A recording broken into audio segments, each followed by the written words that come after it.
your creative incentives, if you like, in our schools, which is where it starts. I mean, I know it's a big subject, but what is your general, if you like, overview or your over plan for that at the moment? Well, firstly, thank you for your I know you've got a long-standing interest in this area. Thank you for meeting with the Deputy Mayor to discuss your ideas. So we're doing a number of things with young people. There's the London curriculum to get them out and about enjoying the city.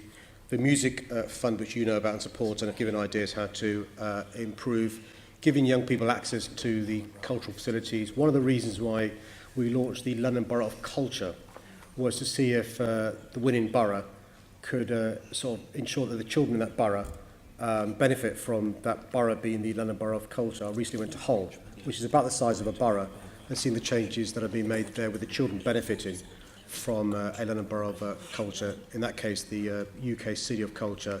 There's lots of things we're doing that particularly benefit children, and the good news is children have played a big role in some of the submissions made by the boroughs in relation to being awarded the winning London Borough of Culture. The question really, which is what I was asking originally, was that there should be a public consultation. I know that you've made representations, but it seems to me that with the history, and I know that Assembly Member Sir Hoter has actually talked about this before, is people absolutely being in the dark, the public being completely in the dark as to what's happening, whatever their view. Could you put pressure on to actually have a public consultation too? I mean, could you ask them to do that however they might do it, whether it be by public meeting or whatever? So, well, as you said, you're one of many Assembly members to raise this issue. Assembly Member Shah, Sir Hoter, Assembly Member Curtin and yourself, and there's been public concern.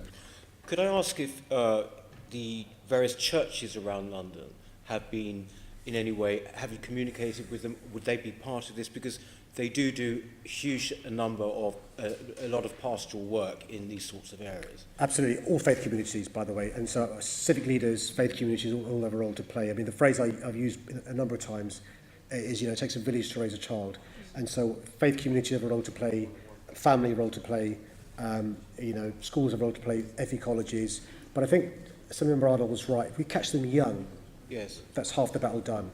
Start young, which is very important.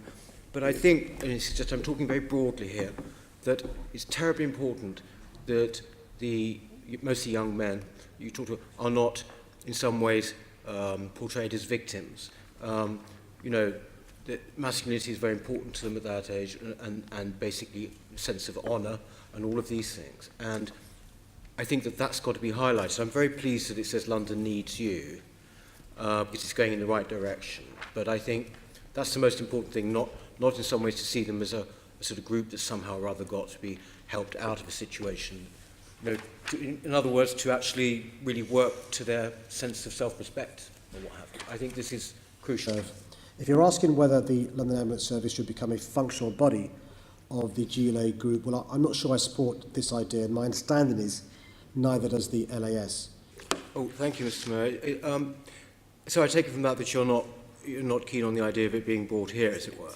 I mean, it seems to me that it's a bit of an anomaly, really. That we've got police under scrutiny here, we have the fire brigade, but the London Ambulance Service seems to lack scrutiny. There's a kind of democratic deficit there somewhere. I mean, if you like, the London Ambulance Service deals with the symptoms of problems in the NHS, and I'm not sure if it addresses the mischief you're trying to address, which is a better London Ambulance Service, more accountability, better service for Londoners and patients in general. I was just thinking that obviously with increasing risks to London, we've seen this year, it would seem to be, it seems to make sense to, if you like, to regularise it with us.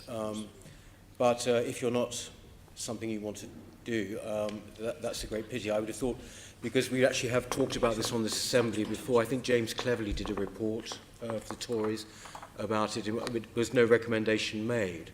Mr. Whittle, Assembly Member Whittle, you'll not be able to have an answer to this question because you're out of time, sadly. Okay. Okay. Well,